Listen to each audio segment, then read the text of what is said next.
আমরা আগের পর্বে আলগারা থেকে চালসা পর্যন্ত এসেছিলাম। এখানে এসে জলঢাকা লজে উঠেছিলাম। হাই রোডের ধারেই লজটি। সকাল সকাল আমাদের যাত্রা শুরু হলো। আমরা যাচ্ছি মেটালির দিকে। চালসা ছাড়তেই দুই দিকে পুরো চা বাগানে ভরা রাস্তা। যেতে যেতে আগের দিনের ডার্লিংকোট টি গার্ডেনের কথা মনে পড়ছিল। এই অঞ্চলের চা বাগানগুলো লক্ষ্য করা যাচ্ছিল যে অনেক জায়গাতেই চা পাতা তুলে নেওয়া হয়েছে, শুধু গাছগুলো পড়ে আছে। আর শীতকাল বলে অন্যান্য গাছগুলোতেও বেশি পাতা নেই। এই রাস্তাগুলো অনেক ফাঁকা, দু একটা গাড়ি যাচ্ছে মাঝে মাঝে, বেশি ভিড় নয়। আর দুদিকে চা বাগানের ভিউগুলো বেশ দারুণ লাগছে। মেটালিতে এসে আমরা একটা অন্য রাস্তায় ঢুকলাম, মেন রোড ছেড়ে। এই রাস্তা ধরে একটু যেতেই একটা ব্রিজ পেলাম। সেই ব্রিজটা মূর্তি নদীর উপরে। ব্রিজটার আমরা যেদিকে আছি সেদিকটা জলপাইগুড়ি, আর অন্য দিকটা হচ্ছে কালিম্পং।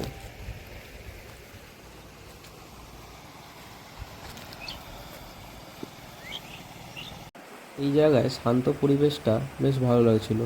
একদিকে পাখির আওয়াজ আর একদিকে মূর্তি নদীর বয়ে চলা কলকল আওয়াজ। তারপরে আমরা গেলাম শামসিং ভিউ পয়েন্টে। শামসিং ভিউ পয়েন্ট থেকে অনেক উপর থেকে মূর্তি নদীটা দেখা যায়।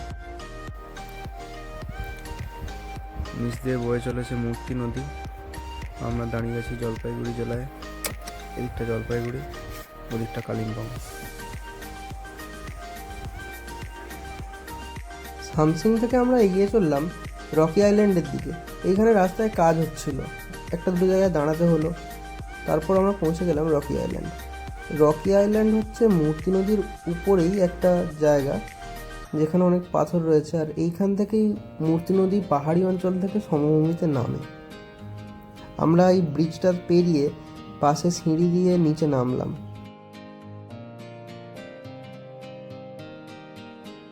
নদীর জল এখানে কাঁচের মতো স্বচ্ছ, নিচেটা পুরো পরিষ্কার দেখা যাচ্ছে।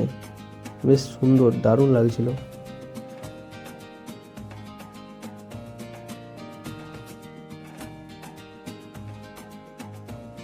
জলটা এতই স্বচ্ছ লাগছিল যে আমি ভাবলাম একটা আন্ডার ওয়াটার ভিডিও করি। আন্ডার ওয়াটার ভিডিও করতে গিয়ে ভাবতে পারিনি যে এত ভালো রেজাল্ট পাবো। তোমরাই দেখো কি সুন্দর লাগছে।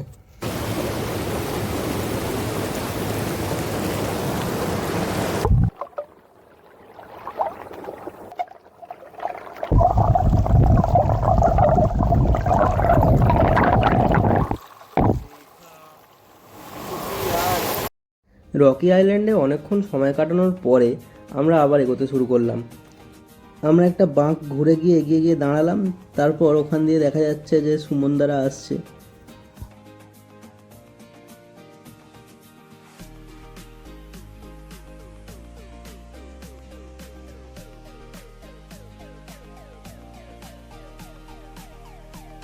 পাহাড়ি রাস্তা ধরে যেতে যেতে আমরা কুমানি মোড়ে পৌঁছলাম। ওখান থেকে মেন রোড। আমরা ঢুকে পড়লাম চাপড়ামারি ওয়াইল্ড লাইফ স্যাংচুয়ারির মধ্যে। এইখানে খুব সুন্দর পাখির আওয়াজ শুনতে পেয়ে আমরা দাঁড়িয়ে গেলাম।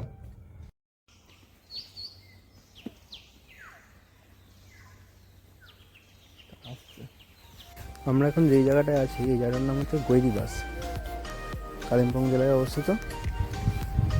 এইখানে জায়গাটা হচ্ছে জলঢাকা নদীর তীরে। নদীর তীর বলতে আমরা যেটা বুঝি সেটা নয়, এটা নদীর খাত থেকে জলঢাকা নদী যাচ্ছে, জলঢাকা নদী। এখানে বিশেষ ব্যাপার হচ্ছে জলঢাকা নদীর ওপারটা হচ্ছে ভুটান। এই বাড়িগুলো যেগুলো দেখা যাচ্ছে এগুলো ভুটানে। জলঢাকা নদীটা হচ্ছে এখানে ভৌগোলিক সীমানা ভারত ভুটানের। এখানে একটা ভিউ পয়েন্ট আছে, গৈরিবাস ভিউ পয়েন্ট।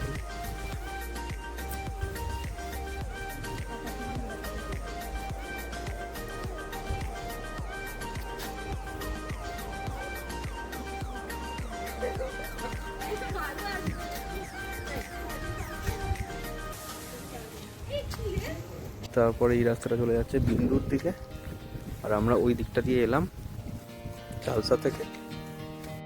গৈরিবাসের পর আমরা এখন পৌঁছেছি ঝালংয়ে। এই ব্রিজটা ঝালংয়েই অবস্থিত। ঝালং থেকে আমরা এগোবো বিন্দুর দিকে। এখান থেকে রাস্তার ধার দিয়ে এই জলঢাকা নদীটাও যাচ্ছে, আর ওই পারে ভুটান। আমরা নদীর পাড় দিয়ে বা ভুটানের ধার দিয়েই যাচ্ছি।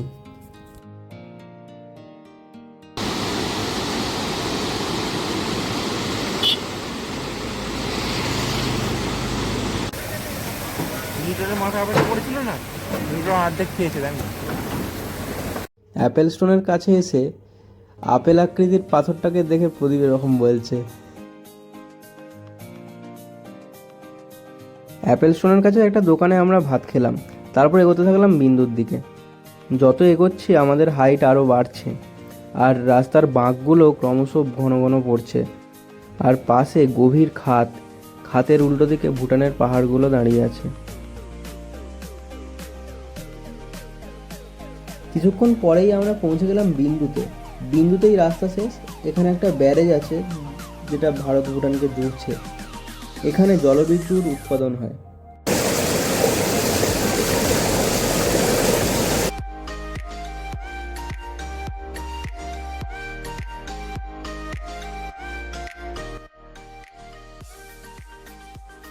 বিন্দুতে নদীর পাড়েই এরকম একটা জায়গা করেছে এখানকার বাচ্চারা। নাম দিয়েছে ইন্দো ভুটান বর্ডার ইয়ার্ড। এখানে ঢুকতে গেলে আবার 10 টাকা করে নিচ্ছে। ওই যে বাচ্চাগুলো সামনে ঘুরছে ওরা। বিন্দুর এই হোমস্টেতে আমরা রাত্রে থাকলাম, আর আমরা গিয়েই বলে দিয়েছিলাম আমাদের ডিনারের কথা। সেই মতো বানিয়ে রেখেছিল চিকেন রাইস। হোমস্টেতে এই কিউট বাচ্চা দুটোর সঙ্গে দেখা হলো, বেশ ভালো লাগলো। কালিম্পং ভ্রমণের 4র্থ পর্ব এখানেই শেষ করলাম। পরবর্তী পর্বে আমরা ভুটানে ঢোকার চেষ্টা করব। এই ভিডিওটি যদি ভালো লাগে তাহলে লাইক করবে, আর চ্যানেলটাকে সাবস্ক্রাইব করে যেতে ভুলবে না।